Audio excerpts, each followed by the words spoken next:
Jadi piyambake ngendikan mana aka antatta iya male salaka mimalil makhlukin afayubihu laka antatta iya wasfahu wa rabbul alamin. Di Allah ngelarang jenengan mengaku barang yang miliknya orang lain, apalagi ngaku-ngaku hak sing miliknya Allah Subhanahu wa taala. Sehingga kita ndak boleh misalnya maksud noti yang wong iku mesti celaka, nyelakano orang itu hak sinten? Hak ya Allah. Kowe ora usah GR sok ben mesti bener, iso wae saiki bener sok ben salah. Kamu juga enggak usah merasa salah, iso wae saiki kira saleh sok ben saleh. Ya sudah itu hak ya Allah, sudah ndak itu. Terus ngendikane beliau ini Ilahi kullama akhrosoni lu'mi antokoni karomuka. Gusti ketika saya didiamkan oleh kesalahan-kesalahan saya, antokoni karomuka, maka saya digerakkan oleh sifat lomane jenengan. Itu perasaannya hikam. Misalnya sampean ngerasa dosamu akeh terus rawani donga, ngerasa salahmu akeh terus ngerasa ora ahli swarga. Niku jare hikam. Gusti kula nek eling salah kula kok ora pantes mlebu swarga. Tapi nek eling lumane jenengan nggih pantes mawon. Lha iku dindot wong ngono niku wis dindot. Dina eling dosamu sampean akeh kan gak pantes mlebu swarga. Tapi nek eling jembare rahmati Allah nggih pantes mawon. Ilahi kullama akhrasani lumi antokoni karomuka. Wa kullama ayasatni ausofi atma'atni minnatuka. Ketika saya putus asa karena sifat-sifat saya yang buruk, maka saya akan digerakkan lagi punya harapan karena saking melimpahnya nikmate jenengan to peparinge jenengan. Terus beliau di sarah-sarah dicontohkan.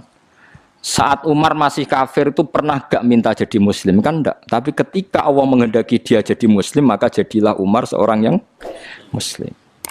Jadi orang tanpa keinginan pun kalau Allah menghendaki baik ditarik yang menjadi baik. Artinya kamu jangan percaya wong aku apik dadi wong apik piye, wong aku ngene. Wong sing ora tau niat apik wae iso diapikno pangeran kados sinten Sayyidina Umar. Sunan Kalijaga ketika nggarong ning gone Sunan Bonang niate ya untuk emas. Niate wae elek, tapi ketika Allah ngersakno dadi apik ada takdir yang memandu dia jadi apik, bahkan dadi wali. Itu wakul lama ayasatni ausofi, ketika saya diputus asakan oleh sifat-sifat saya yang buruk, maka saya akan diharapkan lagi, diberi tomak, diberi harapan oleh banyak peparingnya napa jenengan. Jadi intinya kalau suwun khasnya madhab Sadili itu melihat sisi positif. Jadi misalnya jenengan sholat misalnya, ini rumah tenan, misalnya jenengan sholat, potensi gak diterima itu tinggi. Mungkin kita ada ikhlas, mungkin kita tidak tumak ninah, mungkin kita banyak melakukan kesalahan, mungkin eling macam-macam. Itu potensi yang menjadikan kita sholatnya tidak diterima Allah. Tapi cara mazhab Sadilah berpikir gitu itu tidak boleh. Kamu harus ingat bahwa sujud ini luar biasa. Banyak orang yang nggak diberi anugerah sujud. Orang bertahun-tahun, berpuluh-puluh tahun hidup kafir tidak pernah sujud. Kamu sekarang ditakdir mau sujud. Jadi mestinya kena sholat bersolat subuh. Matur nuwun Gusti tadi saya sujud sama jenengan. Matur nuwun Gusti tadi saya rukuk sama jenengan. Gak usah mikir buat ditampa ora, ijo eling terus. Nanti setelah zuhur ya begitu. Eling terus tadi ditakdir sujud, ditakdir rukuk, ditakdir sholat. Sehingga mazhab Sadiliyah itu sampai mengatakan begini, orang yang beribadah meskipun sedikit dan yakin bahwa itu peparingnya Allah, minnah dari Allah, itu lebih baik ketimbang ibadah banyak plus merasa kurang. Di misalnya Mustafa sholat, bersolat duhur gak marem, mungkin duhurku salah terus berbadiah kok sholat meneh. Sing kula sholat duhur tok ora usah, saking syukur kula. Iku dhuwur kula makome. Ya nganti saiki dhuwur kula perkarane ngene iku dene kelakuane cek ngene iku dene. Karena ketika diberi pangeran ora marem. Kurange, tapi kurange niat elek. Kaya pangeran polisi, ngono pangeran ra nampa kurang ngene kurang. Pangeran ora di watak ngoten. Enggak terlalu prosedur ngger wong wis sujud niate apik yo apik.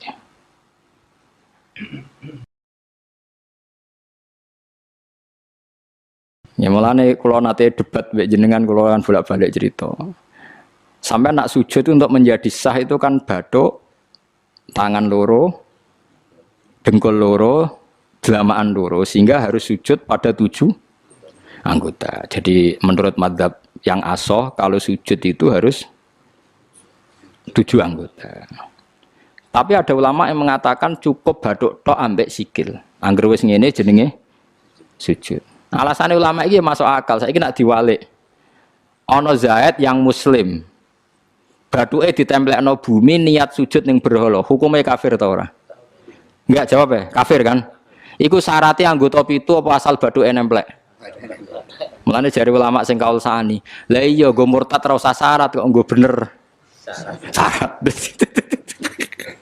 Lah iya sing digo murtad ora usah syarat kok sing sujud nggo pangeran. Syarat. Nggo syarat. Nah ngono ora usah syarat anggere ngono ya jenenge sujud. Buktine wis sah nggo dadekno murtad. Yo. Dadi ulama yo macam-macam. Mene kok janut aku ilmune sakeh. Artinya sampean ra kudu anut mazhabku. Maksudnya mergo kula lah ya sadar sebagian mazhab saya itu masalah bagi Anda. Tapi saya ikut Anda lebih masalah kan. Ngopo kok ora roh? Maksudnya kan gak jelas. Acuannya hukum ndak jelas. Ya karena tadi kamu sekolah di Australia, di Amerika, wong kok kancanan wong kafir. Tapi barokahnya anak-anak yang sekolah di sana, yang kerja di sana, akhirnya di Amerika ada masjid, di Australia itu barokahnya mahasiswa, pekerja, orang kedonyan macam. Sekarang orang kedonyan di Taiwan, di Korea bikin komunitas masjid. Ya, akhirnya di bumi Allah di sana ada yang sujud. Ya itu nyata. Meskipun teori Anda juga nyata, sebagian mungkin katut widoan ning kono katut macam-macam. Sama-samanya ya sudah kita berpendapat ya seperti itu. Wallahu a'lam sih yes, ya mungkin naik HP, mungkin naik ora. Wallahu a'lam supaya donga supaya HP. Tapi kan kita tidak satu arah karena ngendikan ya seperti gejolokannya Allah dengan Nabi Ibrahim itu kan kelihatan. Malaikat Israel berjabut Nabi Ibrahim. Nabi Ibrahim gak terima, gak iso Israel. Aku kekasih pangeran. Mosok dipateni. Hal ra'aital khalil yumitu khalilah. Ono kekasih mateni kekasih, mesti keliru perintahmu Israel. Semune ngono Nabi Ibrahim, kowe tetep dipateni. Cara Israel wis menarik. Akhirnya balik teng pangeran Gusti, amartani ila abdin la yuridul mauta wa yaqulu hal ra'aital khalil yumitu khalilah. Ya Allah, Engkau memerintahkan saya pada hamba yang enggak ingin mati. Dia bilang, masa ada kekasih membunuh kekasihnya. Cara Israel masuk akal, bisa mikir juga Israel. Cara dia masuk akal. Jawab Allah ini. Qullahu jadi katakan pada Ibrahim, hal ra'aital khalil yakrahu ayyal khalilah. Ibrahim kandhani, ana tah kekasih tapi ra siap ketemu sing dikasih. Artinya kalau tidak berani mati berarti ra siap ketemu. Jadi bilang ke Ibrahim, apakah ada kekasih yang enggak siap ketemu kekasihnya? Dia malah Israel marah dengan Ibrahim. Kata Allah, nggak ada kekasih yang benci ketemu kekasihnya. Oh ya, mati saya kira popo. Nah, itu logika yang terbangun. Makanya dengan perbandingan logika itu akan kelihatan.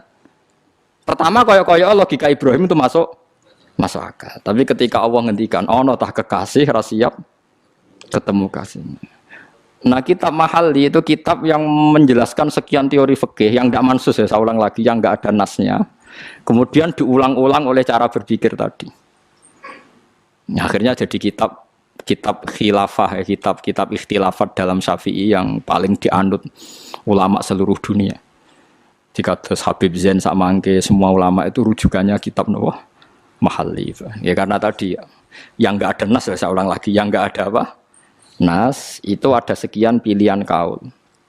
Ya sama-sama masuk akal tadi. Meskipun dalam tradisi tertentu kita tidak mungkin mempraktekkan. Ke wanita kok jenazah kok guri. Nak komen taqabbal wa minna minkum taqabbal. Ya Karim pasti dia kok kiai sableng. Jenazah iki kok apa? Guri. Tapi saya sekarang mulai curiga dengan di Arab Saudi karena tetap ada sholat gaib tapi mayatnya sudah enggak di depannya sudah. Kalau menangi rian tentang buku-buku mayat itu tapi itu mungkin karena teknis ya, karena yang mati terlalu banyak dan sering. Musim haji tok umpiro wae keselen dak kok